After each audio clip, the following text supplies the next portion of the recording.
dari sini sudah mulai terlihat Rasulullah mengisyaratkan ada sekelompok orang dan dialah pencipta fitnah, dan ini terbukti. Jadi para sekalian, sepeninggal Rasulullah akan ada banyak fitnah melanda umatnya. Namun ada hijab antara fitnah tadi dengan umat Islam, di mana pintunya itu didobrak. Apa yang disabdakan Rasulullah terbukti. Dimulai dari Umar bin Khattab sampai Turki Utsmani habis, suksesi kepemimpinan umat Islam di muka bumi diganti melalui pembunuhan. Follow, subscribe, share, dan like it. Ya, jangan lupa di subscribe. Subscribe ya. Tadi jam 3 ya, jam 3 kurang seperempat kita take off dari Rancawali ini. Tadi saya ngebut ya, ngadak-ngadak jadi Michael Schumacher, serasa saya ada di Formula 1 tadi. Ya, bisa nyusul saya? Nggak bisa nyusul. Mohon maaf tadi saya agak ugal-ugalan. Sebetulnya saya tancap gas tadi bukan karena saja ingin segera hadir di sini, tapi karena tidak kuat pengen ke toilet tadi. Kok terus terang begini udah amat. Subhanallah tadi bisa cepat ya, jam 4 kurang dari jam 4 ya, jam 4 pas kita bisa sampai. Jadi 1 jam dari Rancawali ini ke sini. Betapapun tadi macet luar biasa, alhamdulillah Allah takdirkan kita bisa datang kembali. Maka saya bersyukur pada Allah dengan sebaik-baik syukur padanya. Untuk salawat dan salam semoga Rasulullah pada uswah dan qudwah kita Rasulullah Muhammad sallallahu alaihi wasallam. Dan saya yakin beliau telah sempurna menyampaikan risalah Islam. Karena Allah yakin Rasulullah telah sempurna melaksanakan perintah Allah, menyampaikan risalah Islam. Ada tidak yang kurang dari apa yang disampaikan Rasulullah SAW? Tidak ada. Maka jika hari ini ada seseorang yang mengaku Muslim, mengaku beriman pada Allah dan Rasul, mengaku beriman pada Al-Quran dan Sunnah, tapi dia melakukan perkara baru yang tidak Rasulullah SAW contohkan, maka dia telah memfitnah Rasulullah SAW, telah mengkhianati risalahnya. Inilah yang difatwakan oleh Imam Malik bin Anas di dalam kitabnya Al-Muwatta. Ya, kalau Allah kenal sama Imam Malik? Kenal ya? Tapi tahu Imam Malik ya? Nah, Imam Malik ini putranya Anas bin Malik. Ya. Putranya Anas bin Malik. Anas bin Malik adalah sahabat Rasulullah yang paling terakhir hidup di muka bumi. Usianya 125 tahun, anaknya 125 orang. Usianya 125 tahun, anaknya 125 orang. Istrinya berapa? Anaknya 125 orang, istrinya berapa? Kalau 1 nggak mungkin ya. Kalau 4 mungkin tidak. 125 dibagi 4 berapa? 30. Sanggup melahirkan 30 kali? Turun mesin. Ya. Betapapun putra Anas bin Malik ini banyak, semuanya jadi ulama. Yang laki-lakinya. Salah satunya adalah Imam Maliki, Imam Malik bin Anas. Jadi Anas ini unik. Punya ayah namanya Malik, punya anak namanya Malik. Kaluhur Malik, kehendak Malik. Itu Anas bin Malik. Nah, Imam Maliki, putranya sahabat Anas bin Malik, berarti beliau tabi'in. Beliau menukilkan dalam satu kitabnya, kalau tidak salah di dalam kitab Al-Muwatta, beliau berfatwa, "Man ibtada'a fil Islami bid'atan yaraha hasanatan faqad za'ama anna Muhammadan khana risalatan." Barang siapa yang mencari perkara baru di dalam Islam, perkara ini baru, apakah itu keyakinan, apakah itu pandangan, apakah itu faham, apakah itu gerakan, dan baru, yaraha hasanatan, lalu dia mengklaim ini benar, ini bisa membuat Islam zahir, ini bisa membuat umat Islam menang, ini bisa membuat syiar Islam tegak di muka bumi. Faqad za'ama, maka sungguh dia telah memfitnah, menuduh anna Muhammadan, bahwasanya Muhammad Rasulullah SAW khana risalatan, mengkhianati risalah Allah. Kalau dengan cara itu Islam bisa tegak, kalau dengan faham itu Islam bisa zahir, kenapa Rasul tidak menyampaikan pada kita? Kenapa Rasulullah tidak mengajarkan? Nah, inilah kehati-hatian kita di dalam menyampaikan sesuatu di dalam Islam. Ya. Maka walaupun sesuatu itu benar, tapi kita belum punya ilmunya, lebih baik diam. Walaupun apa yang dibicarakan itu benar, tapi kita tidak tahu, lebih baik kita diam. Ya. Kenapa demikian? Karena Allah akan menghisab apa yang kita lakukan, apa yang kita ucapkan, apa yang kita amalkan, dan apa yang kita yakini. Jazakumullah, insyaallah pada kesempatan ini kita akan membahas tentang, saya kira temanya nyambung tadi ya. Jadi mohon maaf kalau tadi di Rancawal ini tadi ada di Rancawal ini ya. Subhanallah. Ya, insyaallah pahalanya besar nih Kang Fahrul ya. Belum nikah Kang Fahrul ya? Teh belum nikah. Ya, kalau saya baru 1 kali. Baik. Sampai mana tadi? Oh, banyak iklan. Sampai mana? Kang, sampai mana tadi Kang? Itu iklan itu. Sampai mana tadi? Ya Allah, mohon maaf. Oh iya, tadi. Ya, mohon maaf tadi kajiannya yang hadir di sana, saya kira nyambung temanya, tapi ternyata tentang Syiah ya. Awal mula munculnya Syiah. Jadi mohon maaf yang tadi saya sampaikan di Rancawal ini tidak bisa saya lanjutkan. Ada yang hadir tadi di Rancawal ini baru 1 orang ini ya. Kayaknya belum nyampe, masih di jalan tadi, macet. Baik, Bapak Ibu rahmati Allah Subhanahu wa taala. Suatu saat Rasulullah SAW pernah menyampaikan bahwa sepeninggal Rasulullah SAW, beliau itu ada 3 fitnah yang akan melanda umatnya sampai hari kiamat. Jadi ada 3 fitnah yang Rasulullah SAW sebutkan setelah beliau wafat akan menimpa sahabat Rasulullah sampai pada umatnya akhir zaman, sampai munculnya Imam Mahdi. Kira-kira 3 fitnah ini apa? Ada yang tahu pulang sekalian? Yang tahu, ini door prize dari saya. Ini yang suka dipakai sama Uzma, Ustaz Zulfikri Muhammad Ali. Ini saya dapatkan langsung dari Pekanbaru. Ya, langsung dari sana. Ada yang tahu 3 fitnah apa? Kang Fahrul? Fitnah? Dajjal. Itu bagian dari fitnah yang ketiga. Ya, bagian dari fitnah yang ketiga. Dan itu fitnah yang terburuk di fitnah yang ketiga. Ada teh? Nanti kalau teteh pakai ini, nanti dekat dengan saya. Baik, ini dia. Teman-teman sekalian, 3 fitnah yang menjadi pembuka terjadinya huru-hara akhir zaman yang terakhir kali.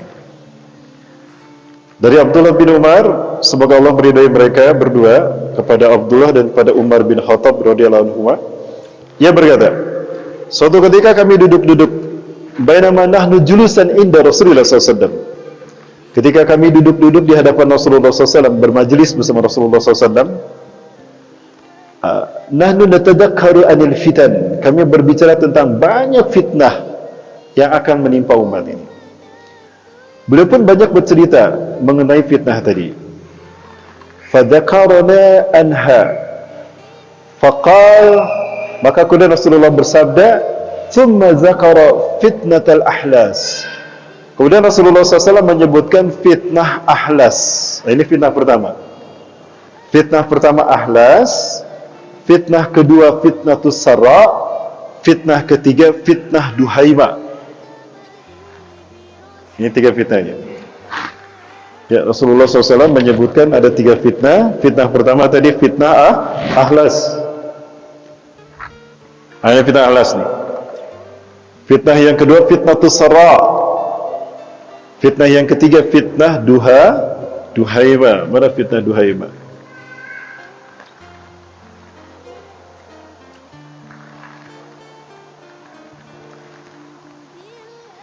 Nah, ini fitnah duhaima. Fitnah ahlas, fitnah sara, fitnah duhaima. Ini 3 fitnah yang akan melanda umat Islam sepeninggal Rasulullah SAW. Apa itu fitnah ahlas? Seseorang bertanya, apakah yang maksud dengan ahlas itu ya Rasulullah? Beliau menjawab, yaitu fitnah pelarian dan peperangan. Al-harab wal hurub. Fitnah ahlas ini akan menyebabkan seseorang terusir lalu dibantai. Inilah yang dialami oleh para sahabat, dimulai dari Umar bin Khattab sampai Al-Husain, cucu Rasulullah SAW. Ahlas itu jamak taksir dari Hilsun. Hilsun itu artinya pelana kuda. Pelana kuda kan nempel gitu. Nah, fitnah ini menyebabkan seseorang tidak bisa terlepas. Sekali dia terkena fitnah ahlas ini, dia akan terus terkena sampai dia mati. Itu fitnah ahlas. Ya, dan fitnah inilah yang menimpa dimulai dari sahabat Umar bin Khattab sampai Husain. Kenapa dimulai dari Umar? Nah, suatu hari Umar bin Khattab datang. Pada saat itu para sahabat dan tabi'in mereka sedang berkumpul membicarakan sesuatu. Maka Umar bin Khattab bertanya kepada mereka, ayyukum yahfazu qaulan Nabi sallallahu alaihi wasallam anil fitan? Siapakah di antara kalian yang hafal hadis Rasulullah tentang fitnah huru-hara? Nah, di tengah-tengah mereka ada Huzaifah bin Yaman. Huzaifah bin Yaman ini adalah pemegang kunci rahasia Rasulullah SAW. Orang-orang munafik yang saat itu ada di masa Rasulullah yang hafal namanya Huzaifah. Ya. Bahkan Huzaifah ini bisa mencium seseorang munafik atau tidak dari bau kesangnya. Munafik manisnya. Oh enggak, kamu enggak. Seperti itu. Saking hebatnya Huzaifah. Ya, jadi hati-hati dengan keringat ya. Makanya pakai minyak wangi ini. Insya Allah nanti saya jualan. Nanti beli ya. Biar enggak munafik. Wilujeng Suping, Pak Haji. Subhanallah, terus lagi. Baik, benar makulah. Itu kita ahlas. Dimulai dari Umar. Nah, Umar bertanya, ayyukum yahfazu qaulan Nabi sallallahu alaihi wasallam anil fitan? Siapa di antara kalian yang tahu tentang hadis tentang fitnah? Huzaifah berkata, fitnah seseorang terkait dengan istrinya? Bukan. Au biwaladih? Atau karena anak-anaknya? Bukan. Au bimalih? Atau fitnah karena seseorang dengan hartanya? Bukan. Fa'anil fitnatil lati tas'aluna anha? Lalu fitnah apa yang kau tanyakan, hai Umar? As'alukum anil fitnatil lati tamuju kamaujul bahri. Kamaujil bahri. Aku bertanya pada kalian tentang fitnah yang datangnya seperti ombak di lautan, datang tanpa henti. Itu yang ditanyakan Umar. Maka Huzaifah mengatakan, oh aku hafal. Aku hafal tentang hadis itu. Kemudian Umar berkata, baina tilkal fitnah wa bainana hijabun? Apakah antara ada hijab yang membatasi antara kita dengan fitnah itu? Ada. Bahkan ada pintunya. Wa hunaka bab bainahuma. Dan di antara keduanya ada pintunya. Kata Huzaifah. Kemudian Umar bertanya, adzalik hadzal bab yuftah au yukassar? Apakah pintunya itu dibuka atau didobrak? Huzaifah mengatakan bal yukassar, bahkan pintunya itu didobrak. Wajadtu idan, syukran, assalamualaikum. Pergilah Umar. Para tabiin bingung. Ya Huzaifah jeung Umar ngobrol naon? Fitnah, siga ombak, aya hijab, aya pantona didobrak. Ini tuh Umar, naon maksudnya? Jadi para sekalian, sepeninggal Rasulullah akan ada banyak fitnah melanda umatnya. Namun ada hijab antara fitnah tadi dengan umat Islam, di mana pintunya itu didobrak. Iwafillah, kalau pintu dibuka, tutup dengan menggunakan kunci, bisa berfungsi lagi tidak? Bisa. Dibuka pakai kunci, bisa ditutup, bisa dikunci lagi. Pintu itu tetap utuh. Tapi kalau didobrak, pintunya rusak. Bisa berfungsi lagi tidak? Tidak. Dan pintu itu adalah Umar bin Khattab. Pintu itu adalah Umar bin Khattab. Kemudian para tabi'in bertanya pada Huzaifah, hal ya'lamu li anna dzalikal bab huwa? Innahu dzalikal bab? Apakah Umar tahu kalau pintu itu adalah dirinya sendiri? Ya, Umar faham kalau pintu itu adalah dirinya. Apa yang disabdakan Rasulullah terbukti. Dimulai dari Umar bin Khattab sampai Turki Utsmani habis, suksesi kepemimpinan umat Islam di muka bumi diganti melalui pembunuhan.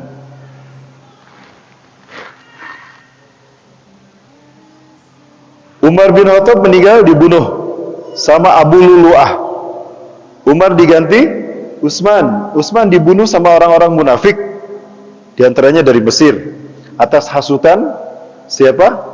Pendiri pencetus akidah Syiah, Abdullah bin Saba, Yahudi dari Yaman. Kemudian Utsman diganti Ali bin Abi Thalib radhiyallahu an, dibunuh sama Ibnu Muljam, namanya bagus, Abdurrahman bin Muljam. Ali bin Abi Thalib diganti sama Al-Hasan. Al-Hasan diracun. Diajak ngopi, ternyata kopinya ada sianida. Ya. Dan Al-Hasan wafat di hari yang kelima setelah diracun. Di hari beliau wafat, itu semua usus besarnya muntah tuh, keluar. Beliau memuntahkan usus besarnya. Al-Hasan diganti Al-Husain. Al-Husain dibunuh di Karbala hari Jumat tanggal 10 Muharram tahun ke-61 Hijriah. Tahun 61 Hijriah. Hari Jumat 10 Muharram 61 Hijriah. Hari Rabu dikepung di Karbala tanggal 8, tanggal 9 di ultimatum. Kemudian tanggal 10 Muharram hari Jumat dibantai dari pagi sampai asar. Ya. Ini perselisihan. Setelah Al-Husain pun begitu. Muawiyah bin Abi Sufyan mati dibunuh. Yazid dibunuh sampai kepada Sultan Turki yang terakhir dibunuh. Ini menjadi satu isyarat bagi kita betapa fitnah ini dahsyat menimpa umat akhir zaman setelah Rasulullah SAW. Itu fitnah ahlas. Jadi melanda umat Rasulullah setelah Rasulullah wafat dari Umar sampai Al-Husain. Yang kedua fitnah sara. Fitnah sara artinya fitnah kesenangan. Disebut fitnah sara karena umat Islam sudah kaya raya dan sudah berkuasa di muka bumi. Dimulai dari Muawiyah bin Abi Sufyan sampai Turki Utsmani. Itu fitnah sara. Kan umat Islam sudah kaya raya dan berkuasa. Nah, Rasulullah SAW menyebutkan fitnah itu yaitu fitnah kemudian muncul fitnah sara, kotoran atau asapnya berasal dari kaki seseorang dari ahlul baitku. Ia mengaku dariku, innahu yazumu annahu minni. Dia mengaku kalau dia berasal dari keturunanku ahlul bait. Ya. Falaysa minni, padahal dia bukan ahlul baitku. Jadi fitnah sara ini diciptakan oleh seseorang yang mengaku ahlul bait padahal bukan ahlul bait. Nah, nanti kita bedah bahwa kenapa Rasulullah mengatakan demikian. Fa inna waliyyi alladziina yattaquna billah. Karena ahlul baitku, waliku adalah orang-orang yang bertakwa kepada Allah. Oh, berarti orang yang mengaku ahlul bait ini tidak disebut orang yang bertakwa. Inilah yang dimaksudkan Syiah oleh Rasulullah SAW. Mengaku ahlul bait. Dan kenapa Rasulullah mengingkari mereka bukan ahlul bait? Karena bukan keturunan Rasulullah SAW, tapi keturunan dari Persia. Siapa yang dimaksudkan? Baik, Iwafirullahaladzim. Sampai situ. Nah, dari sini mulai diisyaratkan Rasulullah SAW akan munculnya Syiah yang mengaku ahlul bait. Kenapa Rasulullah tidak menerima pengakuan dia sebagai ahlul bait?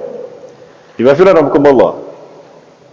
Pada saat Umar bin Khattab menjadi khalifah, Umar bin Khattab inilah yang berhasil meruntuhkan kekuasaan blok barat dan blok timur. Di blok barat ada Romawi. Ciri Romawi kalah, Yerusalem, Al-Quds jatuh ke tangan umat Islam. Saat itu Umar bin Khattab sendiri yang datang ke Baitul Maqdis, ke Masjidil Aqsa.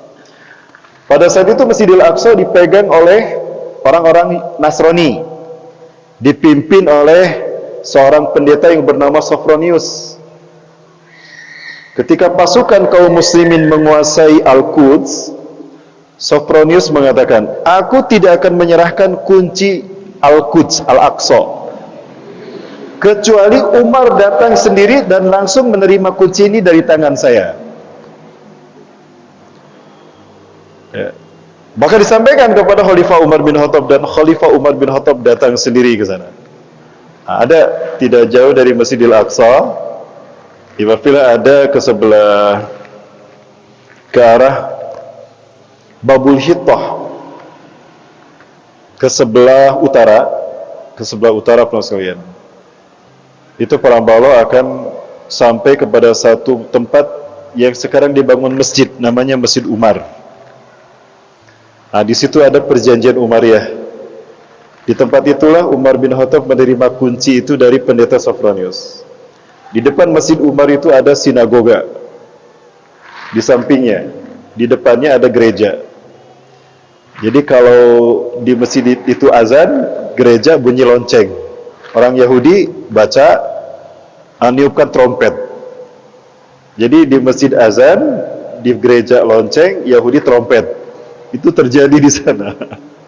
Ya, itulah Masjidil Aqsa, itulah Palestina.